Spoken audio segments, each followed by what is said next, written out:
What if I told you the secret to the German Blitzkrieg's lightning speed wasn't just tactics, but methamphetamine? That's right, millions of doses of a pill called Pervitin were handed out to German soldiers, allowing them to fight for days without sleep. But this chemical boost hit a fatal weakness, one shared by the entire Axis war effort. Welcome to 10-Minute History. I'm your host, Jake Sullivan, and today we're uncovering the hidden story of World War II, a secret war fought not with bullets, but with spreadsheets, factory quotas, and logistical nightmares. We think of war as generals and soldiers, but the Second World War was ultimately a brutal audit of national economies, and the side that could produce the most and deliver it was destined to win. This is the story of total war. The idea of total war was chillingly perfected by German General Erich Ludendorff after World War I. He argued that peace was just a pause between wars, and a nation's entire existence, its factories, its farms, its scientists, and its people, must be dedicated to victory. The line between soldier and civilian disappears. The enemy's economy and their morale are legitimate targets. This became the Nazi blueprint, but it contained the seeds of their own destruction. The Nazi war machine, despite its terrifying image of efficiency, was built on a foundation of sand. Hitler was haunted by Germany's collapse in 1918, so he tried to fight the war while protecting his people from hardship, a guns-and-butter approach. His strategy was the Blitzkrieg, or lightning war. The plan was simple: fight short, sharp campaigns, crush an opponent quickly, steal their resources, and then use that plunder to prepare for the next short war. It worked brilliantly at first, with Poland and France falling in weeks. But then came the invasion of the Soviet Union in 1941. This was the ultimate gamble, meant to be over in a few months. It was supposed to capture the vast oil fields of the Caucasus and solve Germany's single greatest weakness. The plan failed. The Red Army didn't collapse, the Russian winter arrived, and suddenly Germany was stuck in the one thing it couldn't win: a long war of attrition against the combined might of the British Empire, the Soviet Union, and the now awakened giant, the United States. Germany's economy was riddled with fatal flaws. First and foremost was oil. Germany had almost no natural petroleum. Its war machine ran on oil from Romania and expensive synthetic fuel converted from coal. These two sources were the jugular vein of the Third Reich. When Allied long-range fighters finally enabled bombers to systematically attack these targets in 1944, the effect was catastrophic. The Luftwaffe was grounded, and new tank divisions couldn't even train for lack of fuel. Another flaw was labor. Nazi ideology discouraged German women from working in factories. To fill the gap, they relied on over 7 million foreign workers and slave laborers.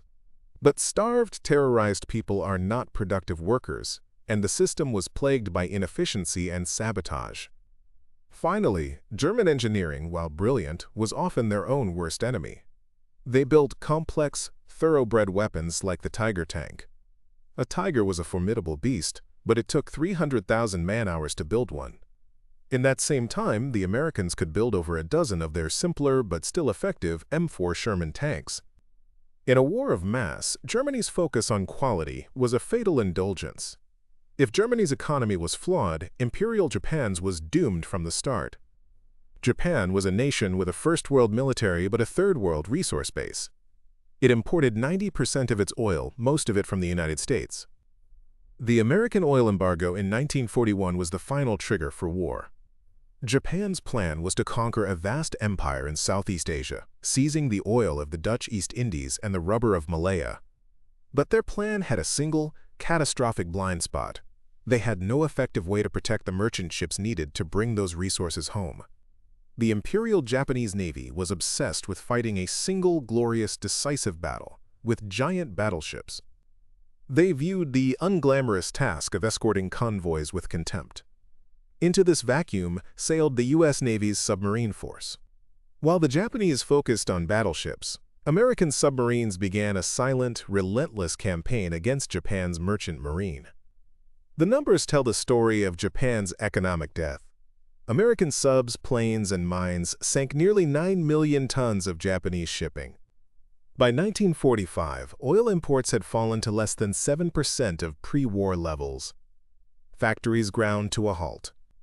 The mighty Japanese Navy was stuck in port with no fuel. The population faced mass starvation. Long before the atomic bombs fell, the American submarine blockade had achieved a total strategic victory, strangling the Japanese war economy into submission. So how did the Allies pull off their victory? The answer lies with three very different economic systems that, together, created an unstoppable juggernaut. Let's start with the undisputed heavyweight champion of production, the United States. When the war began, America was a sleeping giant, still suffering from the Great Depression. Its factories were idle and millions were unemployed. Paradoxically, this meant the U.S. had immense spare capacity. President Roosevelt's Lend-Lease Act of 1941 was a declaration of economic war, turning the U.S. into the great arsenal of democracy. It allowed Britain, and later the Soviet Union, to access America's industrial might, providing them with over $50 billion in aid. But it was Pearl Harbor that fully awakened the giant.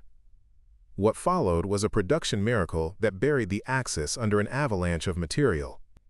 The numbers are simply mind-boggling. Between 1940 and 1945, the United States produced nearly 300,000 aircraft, over 86,000 tanks, and 2.4 million trucks.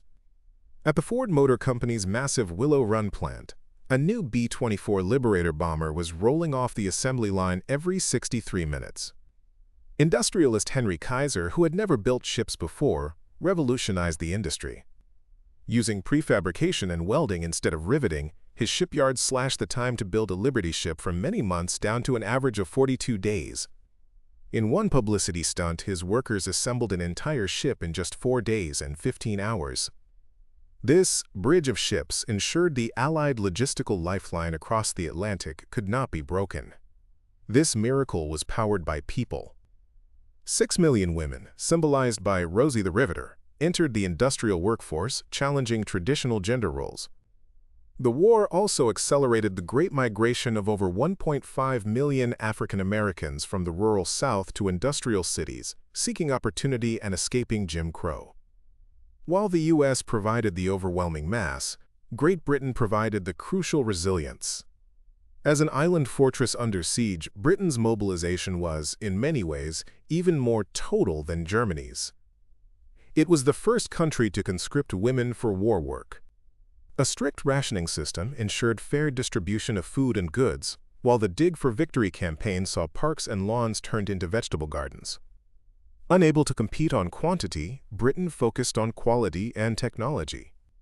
The Spitfire and Hurricane fighters, combined with the revolutionary invention of radar, saved the nation in the Battle of Britain. And Britain's greatest secret, the code-breaking operation at Bletchley Park, gave Allied commanders an incredible window into German plans, proving decisive in battles from the Atlantic to North Africa. Then there was the Soviet Union. The war on the Eastern Front was a conflict of almost unimaginable scale and savagery. When Germany invaded in 1941, the initial blow was catastrophic, capturing lands that held over half of Soviet industry. In response, Stalin ordered the single most astonishing logistical feat of the war, the mass evacuation of Soviet industry. Over 1,500 major factories, along with millions of workers, were loaded onto 1.5 million railway cars and moved thousands of miles east beyond the Ural Mountains.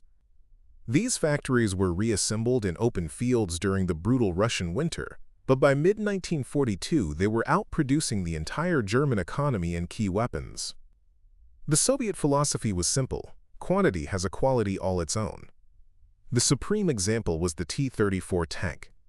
Its revolutionary sloped armor and wide tracks made it perfect for the Eastern Front, and it was designed for brutally simple mass production. While the Germans perfected their exquisite but costly Tiger tanks, the Soviets churned out over 57,000 T-34s, overwhelming their enemies through sheer numbers. And while the Soviets produced their own main weapons, Allied Lend-Lease acted as a critical force multiplier.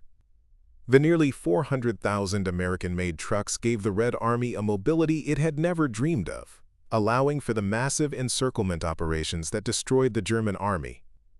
Nikita Khrushchev later admitted, "Just imagine how we would have advanced from Stalingrad to Berlin without them."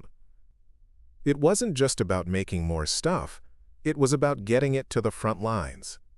This is where logistics becomes the hero of the story. After the D-Day landings, as Allied armies raced across France, they outran their supply lines. The solution was the Red Ball Express, a massive, non-stop truck convoy system that ran 24/7. Operating nearly 6,000 trucks, 75% of them driven by African-American soldiers, this convoy delivered over 400,000 tons of supplies, keeping Patton's tanks fueled and the advance moving. An even more audacious feat was the Mulberry Harbors. The Allies knew they couldn't capture a major port right away, so they did something insane. They brought 2 artificial harbors with them. Massive concrete caissons the size of 5-story buildings were built in Britain, towed across the English Channel, and sunk to create giant breakwaters, forming a port that landed 2.5 million men and 4 million tons of supplies. The war was won as much by factory workers, engineers, and logisticians as it was by soldiers.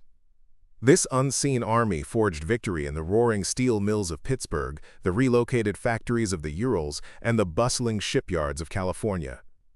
The arsenal of democracy wasn't just a slogan, it was the strategic reality that determined the fate of the 20th century. It proved that in modern war, military might is ultimately dependent on a nation's economic and industrial strength. The roar of the assembly line in the end was just as decisive as the roar of the cannon.